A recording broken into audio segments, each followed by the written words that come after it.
Welcome everybody to episode 181 of the effing title. I am Big Husky, and this week, DeNutte's on vacation. So, I decided to message one of my boys that I haven't talked to in a little bit, and got him on. As you can see right here, the handsome motherfucker smiling and eating some dumplings, it looks like, or something. Yep. It is Booba Black Ops 72, or my friend Nick, or Short Round, or hey, fucker. Whatever you prefer. Yes. Whatever you prefer at home, that's what we're calling him today. Yeah, exactly. How you doing, homie? Not bad. Not bad. Good to be back in the US. I was gonna say, man, like every single time we talk, it's most of the time it's like, alright, so when are you back? You back? Yeah. You back for like three? Oh, you back for like 3 hours? Oh, okay. Yeah, Like okay. usually it's like me putting something on Instagram and then you responding at 3 a.m. and being like, "Bro, why are you in Japan again? What the fuck?" Exactly. Yeah. So, Yeah. so for everyone that doesn't know, like I said, DeNutte is on vacation. Hopefully, he's having a good time down in Tennessee. I think he's in Nashville. That's a good spot. Yeah, Good spot. doing some things. If I remember correctly, it was like a concert that was supposed to happen, and then it didn't happen, and then it was going to happen, then it didn't happen. Now it's happening. It's something like that. Interesting.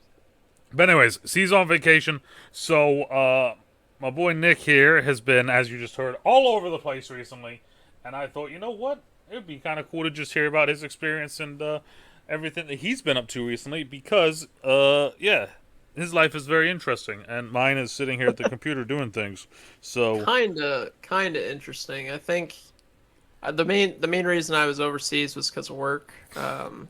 And it's interesting because the first time I went over, the work side of things was relatively light, so I was able to have the fortunate opportunity to be able to actually travel some and check some stuff out.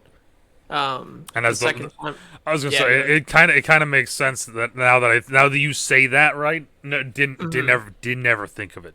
Like, would never have thought of that, yeah, right?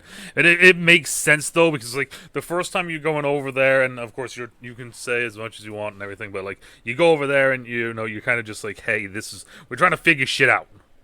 yep, There's only yep, so much you can exactly. do if you're trying to figure shit out, right? Because it's like, are we gonna do it? Are we not? That sort of thing. But then the second time round, it's got to be one of those things where it's like, okay, we know what we want to. We know what we want to do now, Yeah, so it's kind of yep, locked in. And I didn't even yep. think about that until you just said it. That makes a lot of sense, though. Yeah, and I was very fortunate too because I was over there for work. The people that I was working with, so kind of maybe take a step back. So I went to both Japan and Italy. Those were the two locations. Yep. Japan first, and then Italy second. And basically, the main focus for the first trip, outside of work, was getting to kind of see the more traditional side of Japan, which is near Kyoto. So most of the time, people think of Japan, they think of Tokyo. That's the main one, or maybe Osaka, which is the other biggest city in the country. Yep. But I was in Kyoto, which is about an hour train ride northeast Okay. of Osaka, and basically was there just because it was closer to where I was at, and I loved it there. There's a lot more your stereotypical, hey, castles and samurai sword type side of Japan with really good traditional food, Buddhist temples, things of that nature. So it was cool. It was definitely neat though, being able to see it through the lens of people who live there, and they were, at the time, it was kind of funny. There was like just a number of different festivals and stuff going on because it was in the fall and the foliage was out. So they were really keen on like, hey, you've got to go check this thing out, and yeah, so I had the opportunity to do like 3 days on the weekends to Mm-hmm. travel around, and so I went to the Fushimi Inari Tayashi Temple, which is a Buddhist temple. Has a bunch of different gates and things. If you pull up my stream, I got some. I'm going through my Instagram here, but basically, the uh, the shrine has a bunch of these gates where as you're walking up this mountain, you're going through the gates as you travel all the way up, and it's pretty crazy. Just cement staircase and ramps all the way up a mountainside. Something I'd never really seen. You don't really have such a thing in the U.S.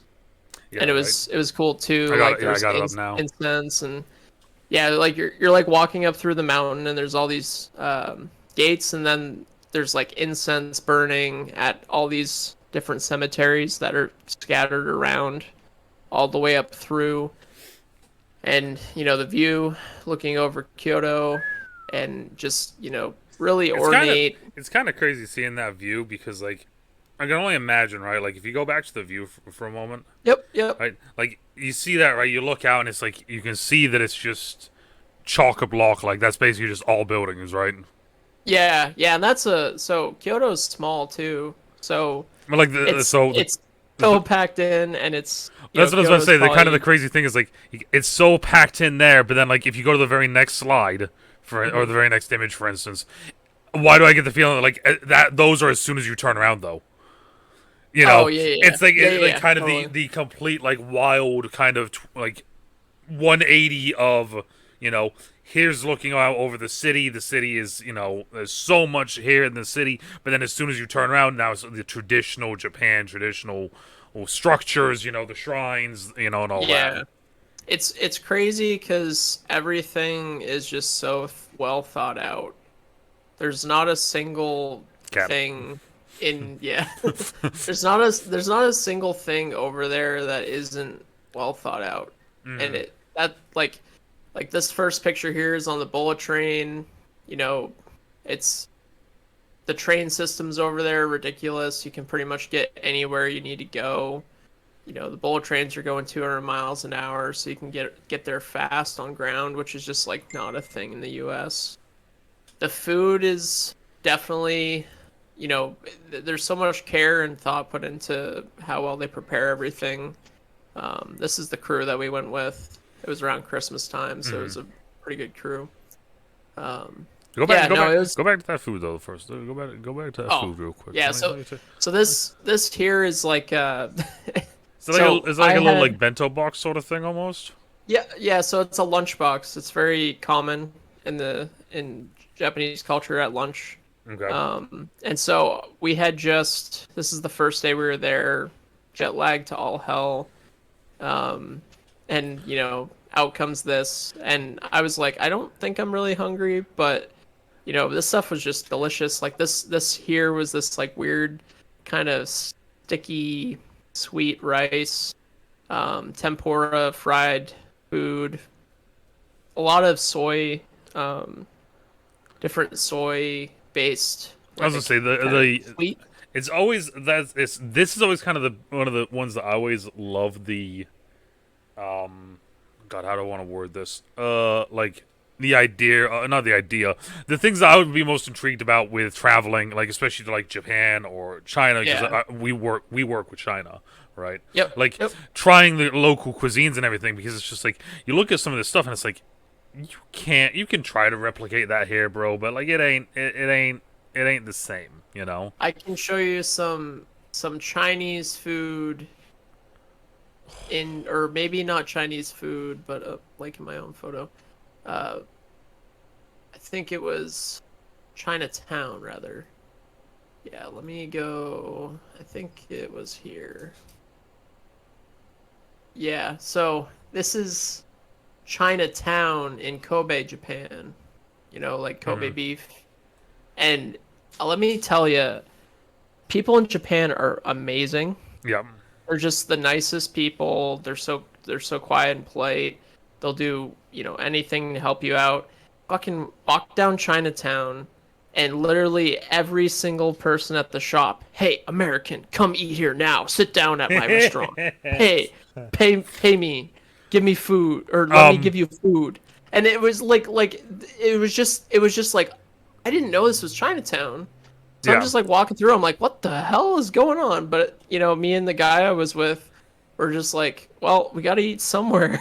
That's kind of fun. So now here's my other question was that what is the? 'Cause of course it's always one of those things where it's the typical thing whenever you're doing something like this, right? It's like, what is the Yep. language barrier like? Because I'm assuming that Yeah. there's a little bit of English, but like I don't like. Of course, you will be able to tell us, right, from your Yeah, experiences. But so here these photos were from Tsuyama, which is it's like it's north of Kobe, okay, and it's kind of northeast of like Nagasaki, and basically here it was like a very small town. Trying to see if I have any other photos. This is all Kobe. Yeah, this is probably the best one here. So like you can kind of see it's like small town, but even okay, still the population and size is like bigger than like Portland, Maine. So okay, it's crazy because population density is so much higher. But like if you're in a rural area like this, yep, it was so hard in comparison to like when you're in like Tokyo or even like Kobe or Osaka to just like have people come up to you speaking fluent English, but still you were able to like order food fine, or like people were still like really happy and eager to um, you know, greet you and help you. I think the biggest thing, some of the people I was with on the trip, they were like really interested in going to bars and stuff after we had gotten out of work, yep. and they would not let you go to a bar if there was more than four people with you. They would just turn you away. They'd be like, "Nope, sorry, we can't have you." And Interesting. it was in this town, it was crazy because it seemed like there were so many people who like had a day job and then they had like a bar in their house. Huh. Literally, like they're like, "Oh, okay, work's done. Now on, had dinner. Now it's time for the bar to open up." But they would only take like three or four people at a time. But anyway, to that point, like and even in here, in some of these smaller areas of Japan, it still wasn't too bad. So, um, but yeah, I can pull up too, just kind of geographically, so people can kind of get an idea. So Japan, Tokyo's over here on the right, and then the first time I was there, I spent most of my time in Kyoto. So I actually took a bullet train. You can see this blue line here is the bullet train, Yep. and basically like took a bullet train right off the right off the 14-hour flight all the way over through Nagoya Now over what to was Kyoto. now what was that like? Because of course, here in like in America, there's certain places that have like the train is kind of like the not the transportation, but it is a option almost for transportation. Like where we are up in the Northeast, it kind of isn't. It's a nice little like, oh look, there's a train carrying stuff. It's not like a train that we can Mhm. get on and travel, right? So what was Yep. that like? Because that's one of those things where that's just a very foreign concept to us. That there's literally just a Yeah. bullet train that it's is it the entire is it all of Japan that is like basically connected through that? So so a bullet train is called a Shinkansen, and there's different train stations that have Shinkansen. So Okay. not every train station has them, and basically the first step is you should know how to go, travel on a train. I actually had never been on a train system prior to going to Japan for the first time. I So was gonna not say, only did it, I mean that yeah, that right there is a perfect example, right? Like, I mean, so yeah, what you are 28, 27, 26. 26? Yeah, yeah, I was close. I was close. yeah. So, But still, 26 in the in the northeast of the United States, and never yep, been on a train. I've been on trains when when I lived in England. I would go yep, on a train every now and then, yep. But like it's like I said, it's such a foreign concept. But then when we were talking, when you were over there the first time at least, it was funny because the amount of times you said like, oh yeah, just jump on the train and whoop, here we go. Yeah, like once you get used to it, train travel was pretty easy to figure out, especially with like Google. Mm-hmm. If you had your phone charged, you could basically get anywhere because you just, like you plug in directions and then you just click the train option and then boom, you're off. It just gives you directions. Okay, you got to get off on this train. They're running, you got one coming every 5 minutes. And then obviously the more rural you go, sometimes it's like every 30 minutes. Yeah. But basically got off from the airport, and then we had to get to Shinagawa Station, which is where a big train station. And basically when you get on the Shinagawa Station, you can kind of see it's just, very city. Oh, yeah. This is actually the train station here.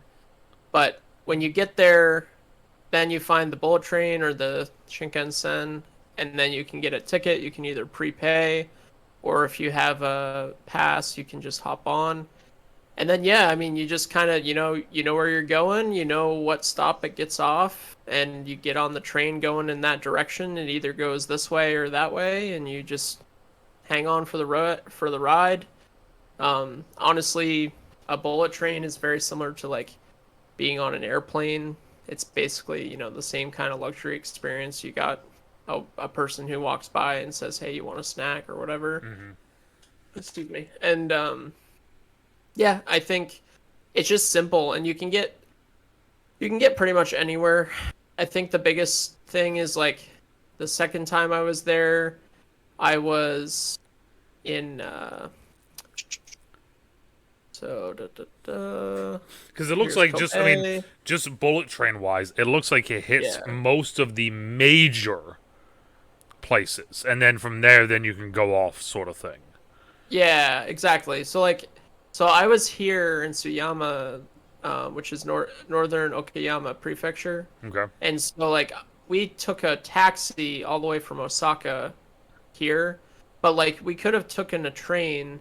And you can see, like, we could have took the bullet train all the way to Okayama City, and then could have took a slow train all the way up through to Tsuyama, but it would have took, I think, an hour more because these trains don't run as frequently because it's more rural. And then once you're here, you just gotta, get a taxi if you don't have a rental car. That's kind of how it works. But interesting. Yeah, I don't know.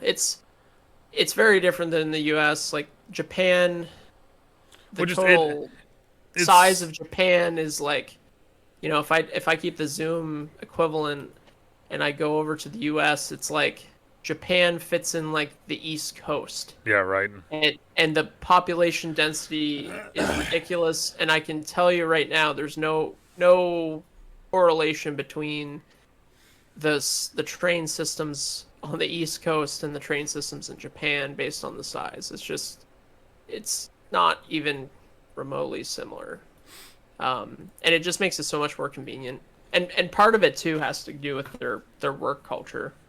So like in Japan, they make the commute simple, not just because, hey, tourists need to get around, but it's more so that way it makes it easier for their country to go to work every day. Yeah. Right. Which, I mean, that makes sense. Yeah, like the biggest thing in Japan is their work is the biggest part of their culture outside of, their tradition.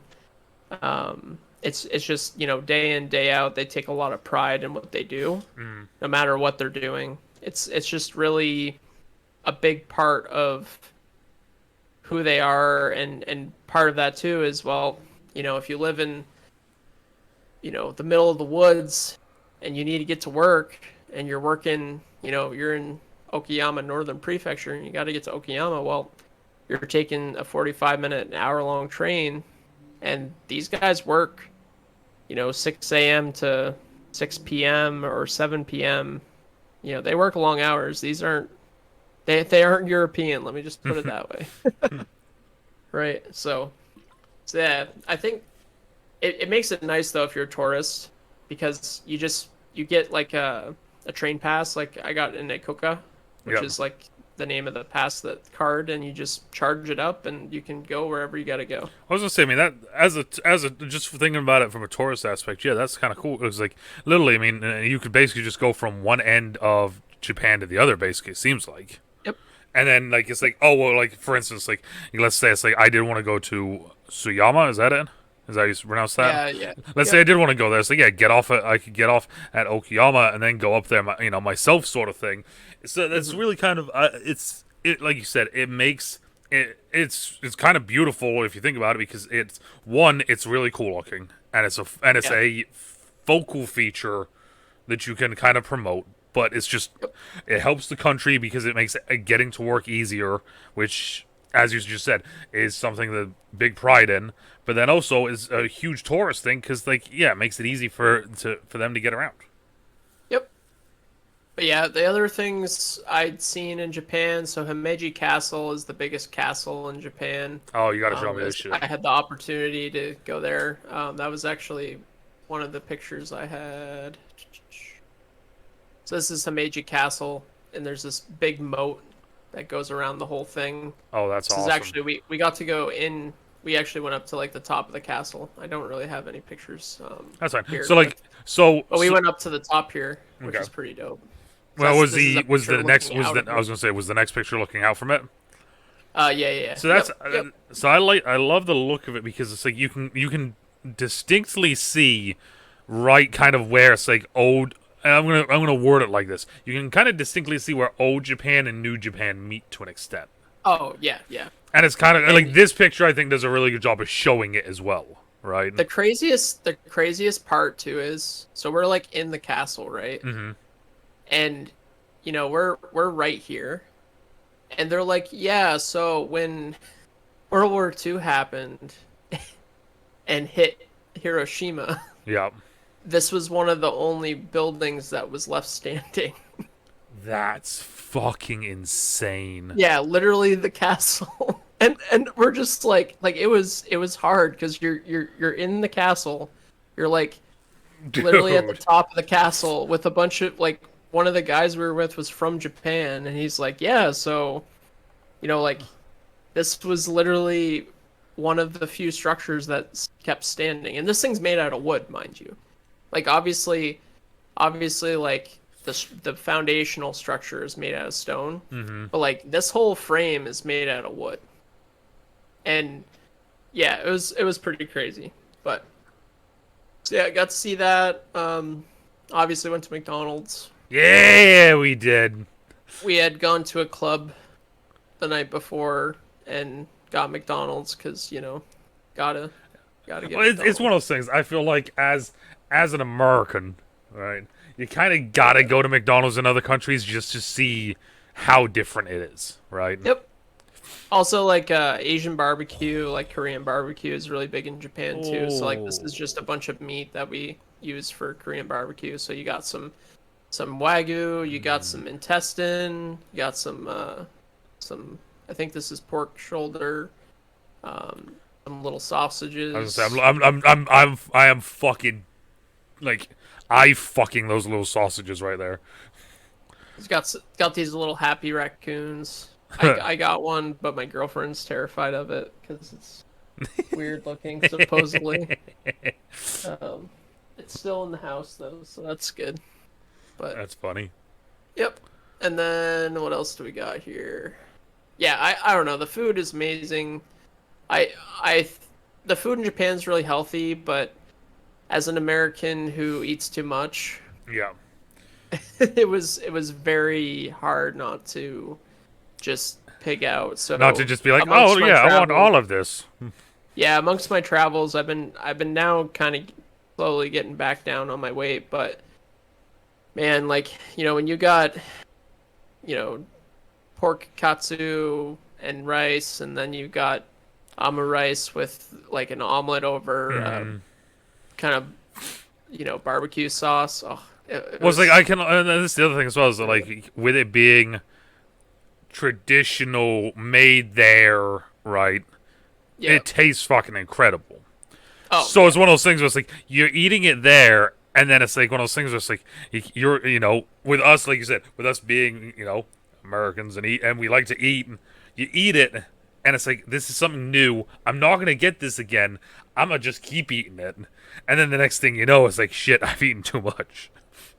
Also, too, it's you feel so safe in Japan. So like I went to the Yamazaki distillery, which Okay. is where some of the best whiskey is made in Japan, and I just like hopped off a train in the middle of, you know, this prefecture and just was like wandering around and I was like, "Oh, cool, bamboo." And then I'm just like walking down a back alley and you just feel so safe.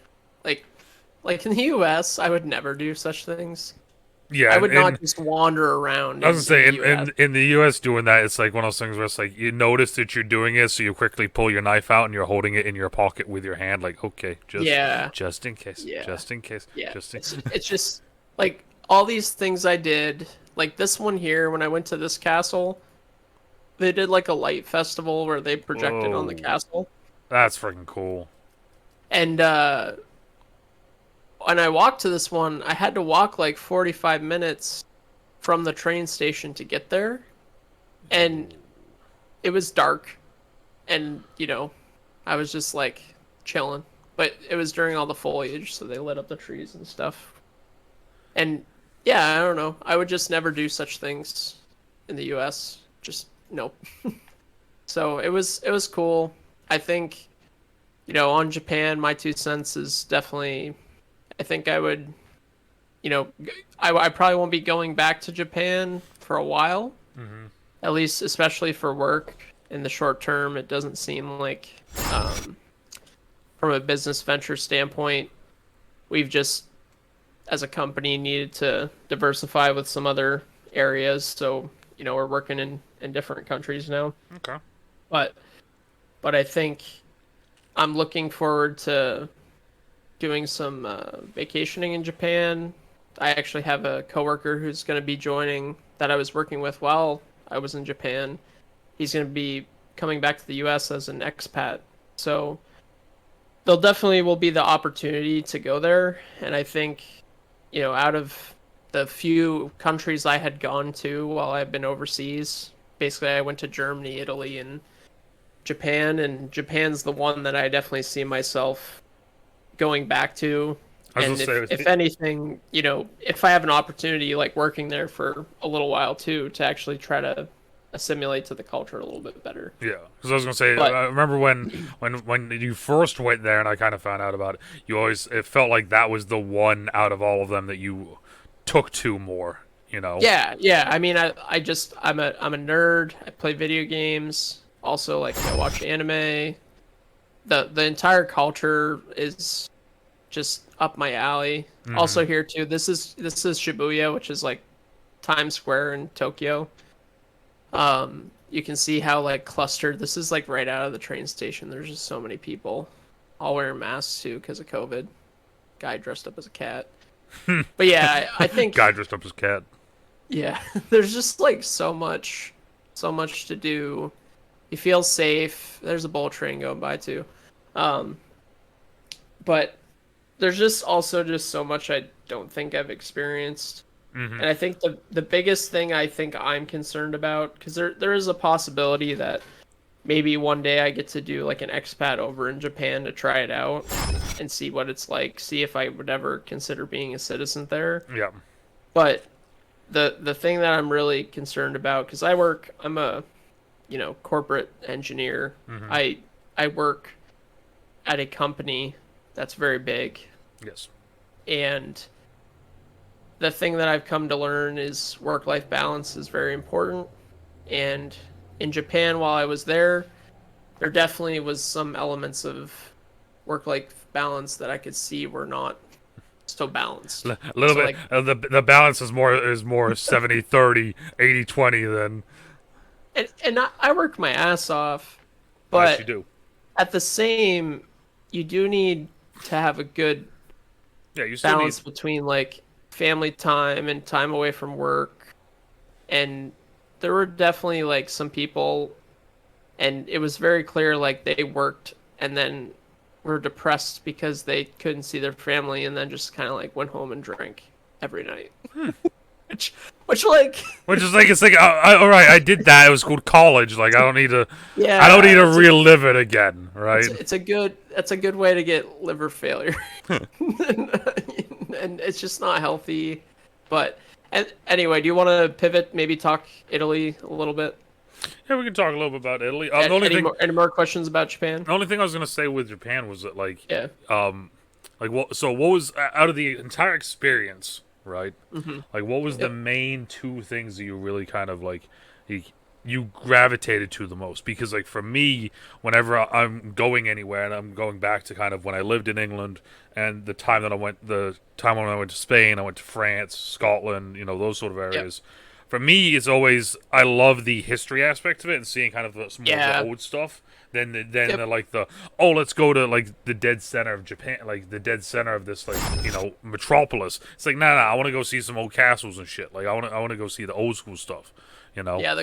The cultural stuff, in Kyoto, between the Fumishinari Tiashi and this year the 5-story pagoda Hmm. and some of the other stuff that I had seen, I think that definitely to me was the biggest thing that I enjoyed. The other stuff was just What like in the hell was that? that was Colonel Sanders. They No, really no, like, no, no, no, the thing before Colonel Sanders. oh, this is Yeah, like before.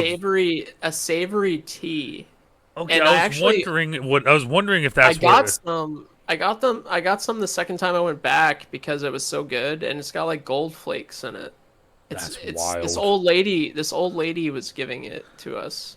She'd like give you a sample and then you could buy some. But What I'm hearing is Nick got drugged up by some anyway. old lady in Japan. That's what I'm. Yeah, no, when I was there the first time, she like came over to me, she's like, "Hey, you need to sit. Come sit here." And she like pulled a chair out and like made me sit, and then she got me tea. That's I don't wild. know. Like in Japan, if you're a bigger dude, people like big dudes in Japan. It's just sometimes there were things that happened where it was kind of like, okay, this is weird. Anyway, Okay, they but like me too much. Um, I think like I like this side of Japan with the flashy lights, and like mhm. when I was there this last time, we got to go to downtown Osaka, which was really cool. I don't think I actually have any posted pictures of that, but like that side of Japan's awesome. Yeah, But also like clearly the side of Japan that I would go visit once in a while. And if you're gonna go like have a good time or something and go party or whatever, yeah, right. Then yeah. sure maybe you go to like a city So if you then, want to go like to karaoke or something. But otherwise, the rest of Japan is just so peaceful and cool. the other thing I was gonna ask is a thing like a bullet train. Do you think something like that could work in America, where it kind of goes around the Yeah. entire U.S. I mean, it's to not. It's not. to an extent, right? Because of course you couldn't with Japan it'd be kind of nice and easy with it being or not nice and easy, The but it's the bullet trains aren't really like that crazy. The biggest thing is they are obviously aerodynamic, mhm. but from an electrical standpoint, they're actually just some really big AC motors, and they're the voltage on the lines are pretty high, but like the thing that makes a bullet train work is it has good suspension, it has hydraulic suspension, and then the train system is on fully concrete rails, and it takes a long fucking time to build a railway if you're gonna make a good railway, right? Like Fair. Japan committed and put the work in to make a good railway system. Now, don't confuse like a bullet train with like a maglev. Mhm. Maglevs are a lot more complicated and really only used in like China. Okay. Um, but bullet trains they're a pretty proven technology. They've been around for some time. I think they've been around since like the 90s.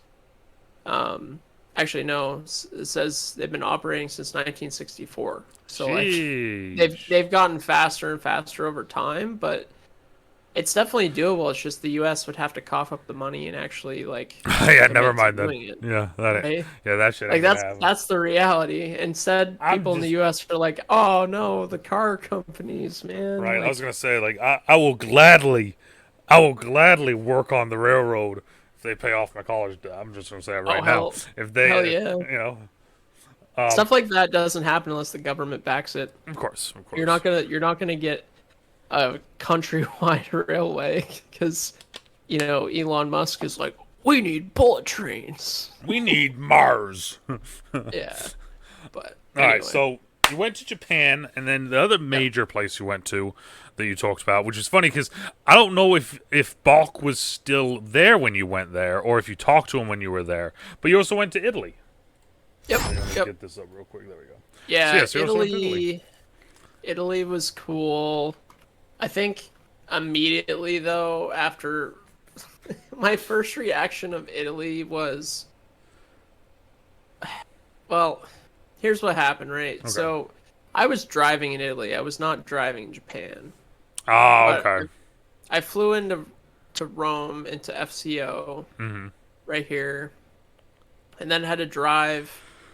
I was staying for a couple days before I had to start work in downtown Rome. So I was like bumfuck right in the middle of Like- Rome, right near the train station. So I was like right around here. And basically, You got a KFC, you But got a it- McDonald's. I mean, you shit. to put it bluntly, it took 45 minutes to get into Rome, and I was not used to Rome traffic. And I had gotten in on my flight at like 11:30 at night. Oh, okay, yeah. And Already and- off to just a and shitty start. I'm like just for perspective, like I'm driving in streets like this, and let me tell you, like my hotel, the garage was like one of these type of doors that was like the double wide, and it was really hard to find. And I had driven around the block probably 6 times, and then finally just like pulled up on the curb in front of the hotel and was like, "Yo, like, tell me where I need to park." And he's like, that's not how it works here, sir." Like, basically he was like, "You got to check in, and then we'll open the door for you, and you can get a reserved spot in the parking lot," because it's just so packed, and Rome was not made for cars. Yeah, I mean, yeah, that's what it's looking like right now. Sheesh. So like then, I finally get situated, I fall asleep, whatever. Yep. My first meal, which was like breakfast lunch, was freaking this, which was just this, like three. What sort of white three- person chicken is that? It was triple cheese chicken. After I had sorry, I had had pasta. So I had pasta first. Okay. I mean, that doesn't look terrible. And then they brought out the chicken. And I'm like, "Bro, this is like a full meal. Like, so much food." And I had just I mean, I'm down. woken up.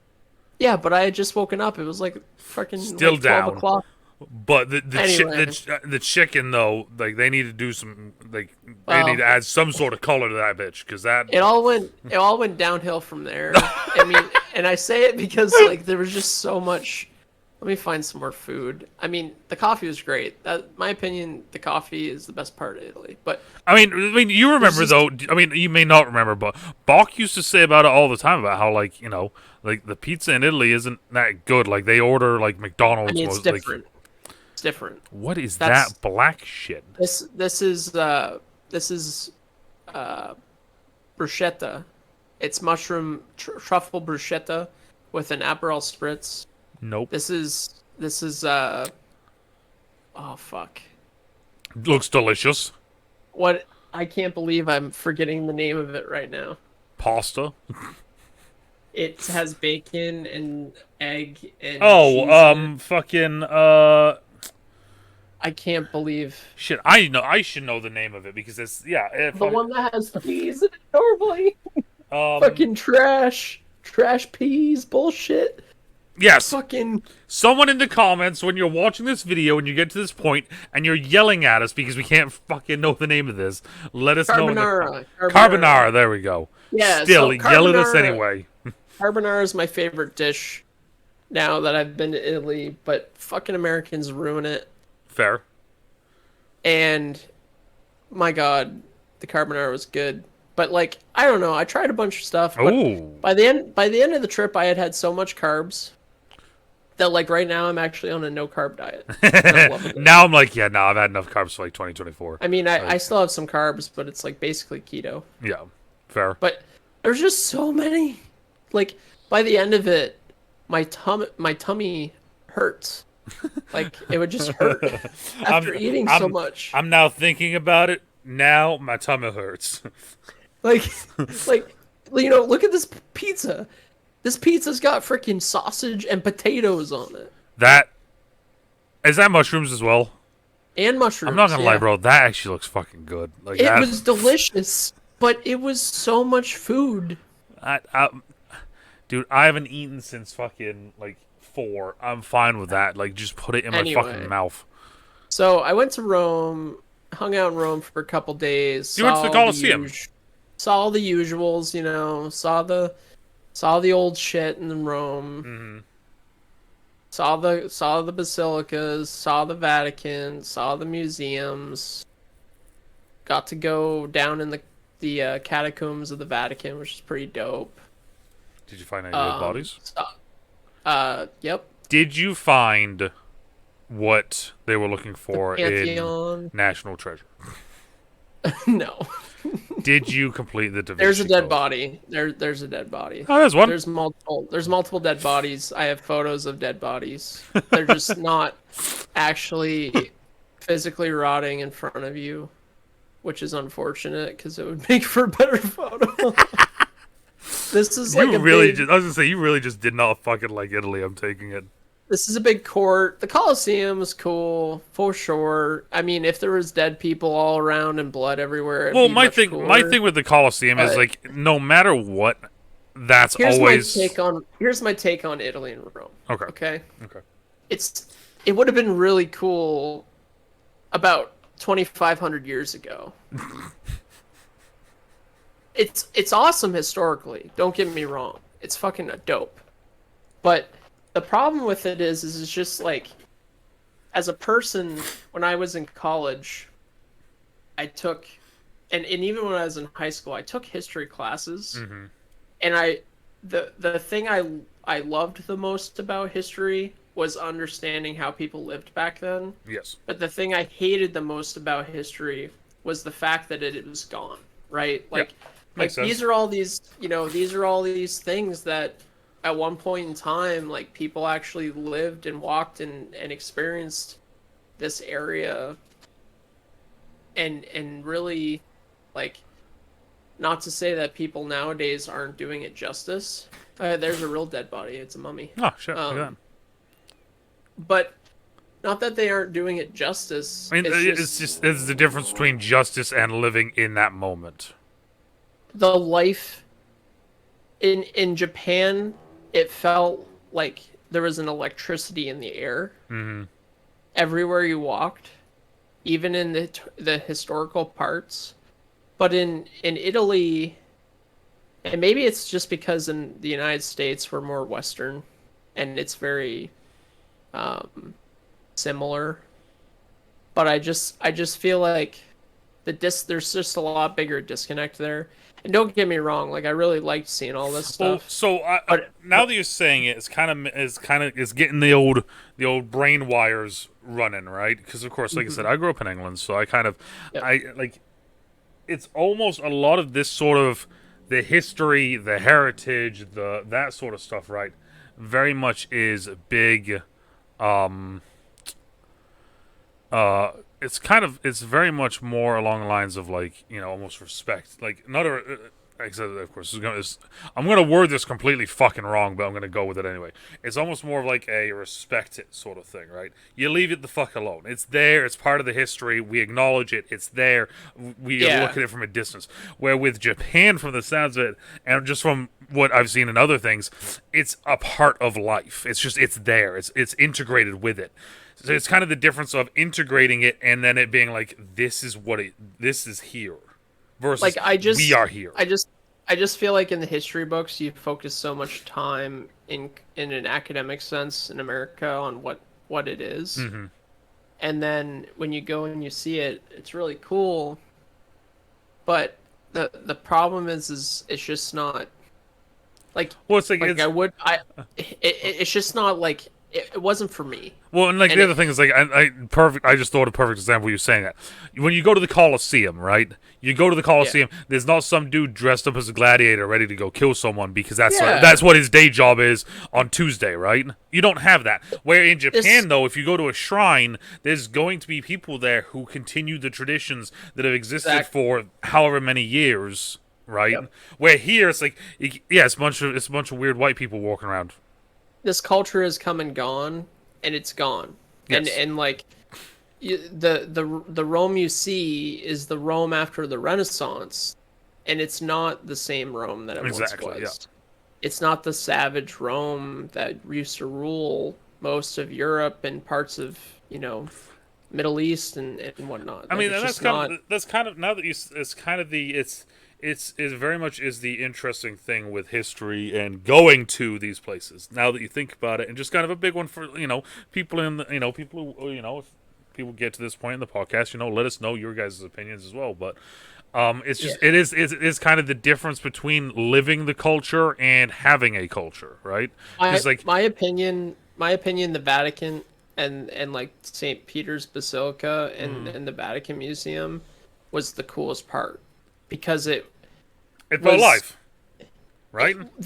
because it's been, obviously Catholicism's being practiced still and it's Yeah. very active, but also like there's so much, like, I had never been in any single small relative to the world place with so much wealth. It was ridiculous. Like literally everything was just gold clad with marble and made of, like it was ridiculous. Like obviously I'm not saying that this isn't awesome, like the Colosseum's dope, but like It's different. like the Vatican was just full of all of the riches of Rome that had then been taken aback during the What is it's during the that Renaissance and then put in one place. It's the difference of like it's like like you said, Renaissance is Renaissance versus ancient, right? Ancient Yep. history versus Renaissance history versus you know, Yeah. and like Uh, it definitely, and that's the other thing is like it definitely is it's especially going from like what we were saying where you went from Japan to Italy. It's just such a drastic difference in that history where like we were saying there's in Japan there's still people continuing on those traditions of that many thousands and thousands of years ago, whereas mhm. in Rome there's not some dude dressed up as a centurion ready to go fucking fight a tiger for our entertainment. And I just think too that like Rome and Italy in general, Mm-hmm. the culture is so like the English language is based off of Italian Yes. and based off of the roots that come from romantic languages such as Greek and Italian language. So it's like fundamentally, as a culture, as a U.S. citizen, I have I appreciate it, I acknowledge it, like you've said, Mm-hmm. but like I've seen it, and ironically enough, now I have to go back more than I want to this place that I definitely, while I'm there, I enjoy it. And when I was actually working, I was in Pescara, which is it's a coastal part of Italy. It's much more, it's on the ocean. It's kind of in the middle of Italy, and I enjoy Pescara. I think Pescara is unique. But yeah, I mean, it's it's just it's nothing special from a sense of culture coming from as an American, whereas Japan's just such a departure. And then I think the other thing too is like people in Italy, they're not. It's not that they aren't nice, but like they're not nowhere near as nice as Japanese people. Mm-hmm. And like the food's good, but like I like fish. So like there's just like every part of what embodies Japan, I am just like, yes, Yeah. give me more. And in Italy, I'm like, I like this. This is the best pasta I've ever had. This is the best pizza, blah blah blah. But like at the same, I'm like, if I was in the U.S., I would not be eating pizza every day personally, right? Right. So it's just a preference thing, a lot of it too. But yeah, I mean, actually was able to also do some skiing in Italy as well, which is really cool. We went to Raccarazzo, which is a resort, pretty decent sized resort in Italy. I don't know. I think I'll be going back there a lot more. Maybe it'll grow on me over time. And by all means, I'm not trying to say that I don't like Italy, but if I had to choose between Italy and Japan, I think, and also Germany for the couple, small stints and layovers that I had there, I think the ranking is like Japan, Germany, Italy, personally, and that's just kind of my preference. But I think you and I both, like, if I had to choose the next destination, and you've already been to the United Kingdom and Ireland probably, but like I want to check this out because like I have a lot of heritage from Ireland, and I do have Sicily in my blood as well, but I've seen that. I really want to go at some point to Ireland. I think that's kind of the next I've never been to destination. Ireland. I've had some friends go to Ireland and they loved it. Let's see. I mean, I grew up in England for 13 years, and while I was in England, I did a school trip to Wales. And then I was around Oxford area, so I was just constantly always around Oxford. We'd go to London every now and then. Scotland was like what was it? Scotland was like every couple years we'd go to Scotland sort of thing. Yep. So like the main United Kingdom, I've been up and down around about, that sort of thing. And it really is kind of for me, the way that I worded it, and this was, of course, mind you, this was, God, how long ago has it been now since I've been to England? Maybe 10 years, I think.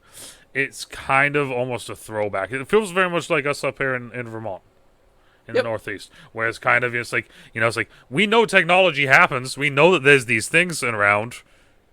There just isn't a whole lot of it around here, And I think the biggest thing is like, being able to see shit like this. Like if I was able to go to a castle or some shit, like, oh yeah, that stuff is.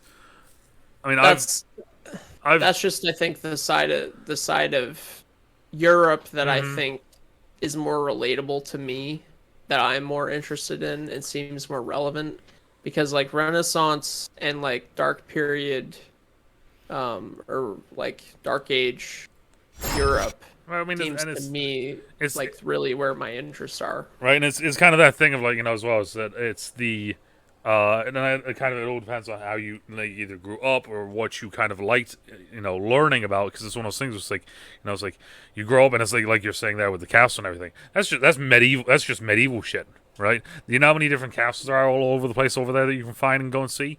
And it's like that's awesome. It's cool, but like it's people gravitate to it or people don't gravitate to it. It's one of those things. The thing that sucked and me and my dad have talked about this a couple different times. That sucked when we were in England. So here's a wild one for everyone out there. When we were full-time living in England, as we were leaving England, the internet was becoming a bigger thing. I.e., hey, don't make a phone call. I need to go on the internet. That sort of era. So we didn't really know too much about stuff. So like when we came to America and like the years went on, like we found out, for instance, one of the big ones for me personally was I always wanted to go to Hadrian's Wall. That was my big one. I always wanted to go to Hadrian's Wall. Hadrian's Wall was a wall that the Romans helped build that separated Scotland from England, and it was to kind of like keep the Picts out and keep the the Celts out, sort of thing. Now most of Hadrian's Wall is gone. It's like a stone, or it's like literally like a stone or two here or there. However, though, so like look here, hold up, let me switch my scenes real quick.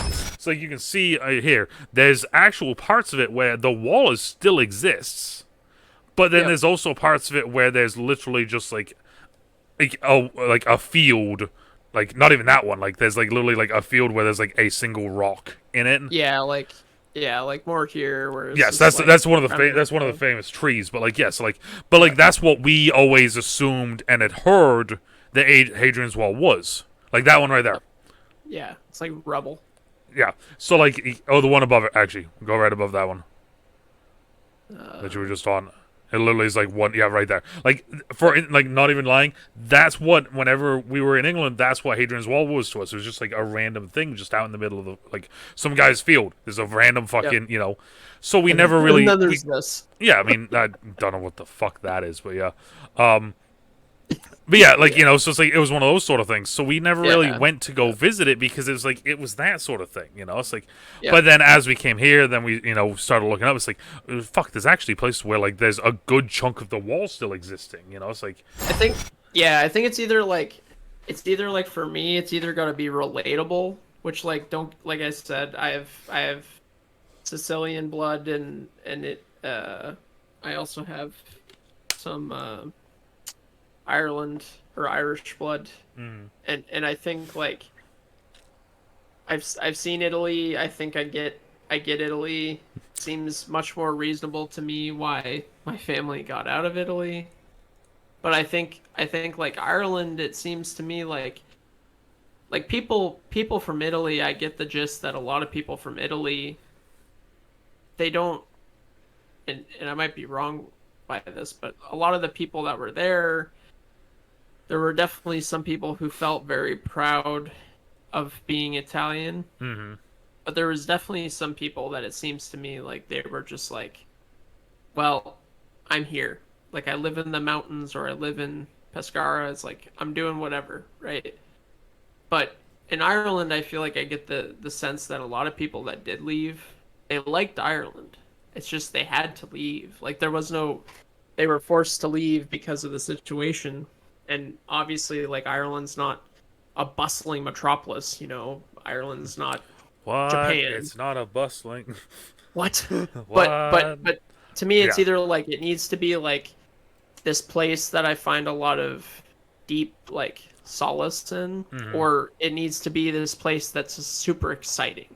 Like to me, that's where I'm finding that interest. And Italy is the food's good, but I'm not like I'm not going there and sitting in the Vatican and finding this like life-changing experience that's gonna change my life and give me this level purpose. Of whereas like if I'm in a freaking field in the middle of Ireland, I'm gonna be like, well, I'm home, you know, versus what the hell I'm gonna find, I don't know. That's I'm a little bit the same. It's like there's a lot of the things that like that in England I relate to, and it's kind of like it's like you go there. One place I don't want to fucking go, Australia, because it's got giant spiders. Dude, that's like the least of the things there that are gonna kill you, bro. Like, it's got a lot more shit than that. Sam's just looking at me. She's like, "You the." Yeah, nah, bro. Anytime I see anything that's like in Australia, we saw this. It's like, nope. I'm good.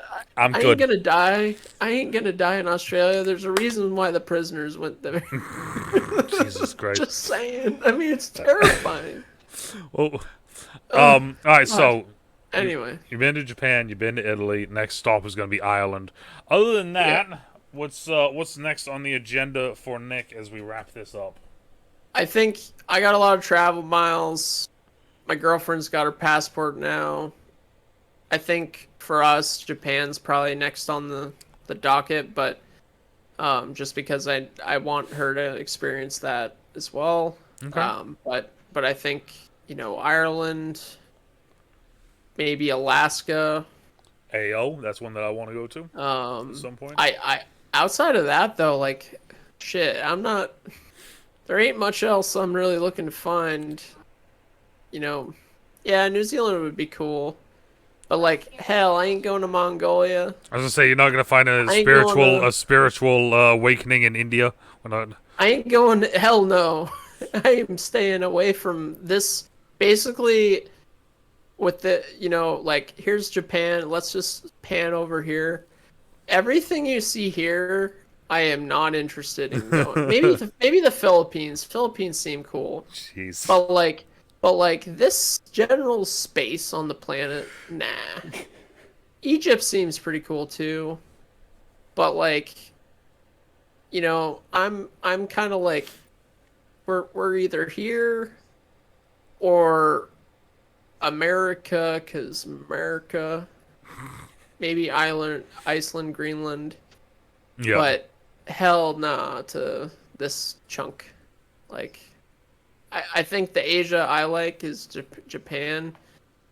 I think the rest of Asia is probably there's some good, there's some not good, but I think everything I found in Japan and how nice the people were, it just to me when it comes to Asia, I think that's the spot. All right. And then maybe Thailand. Thailand might be cool too. But anyway, yeah, I don't know. I think to be realistic, I grew up in Vermont, and I'm in Maine now. I'm having some cool opportunities, but at the same, like, I think when it comes to where home is, it felt good to be home. It felt good to be back in the U.S. Obviously, the U.S. isn't perfect, but there's a lot of solace, I think, in knowing what you're used to and knowing where you really truly can feel comfortable and I think the U.S. will probably always be that for me. Yeah. But if I have the opportunity to bounce around a little bit and it makes sense, then why not? Yeah. You There you know. go. I dig it. So I dig yeah, it. Well, I appreciate you coming on and filling in last minute here for the boy DeNutte. yep, I know he'll get a kick out of watching this. hell yeah, Like I said, thank you for coming on, and for yeah, anyone and out there, happy Father's Day too to all there the we go. fathers out there.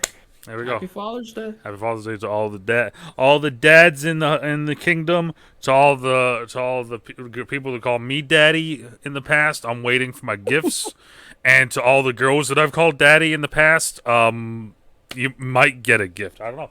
We'll find out next time on Dragon Ball. But yeah, let us know when DeNutte gets back what you want us to do. We're probably going to talk about some magic at that point because the Lord of the Rings set will probably be out when he comes back.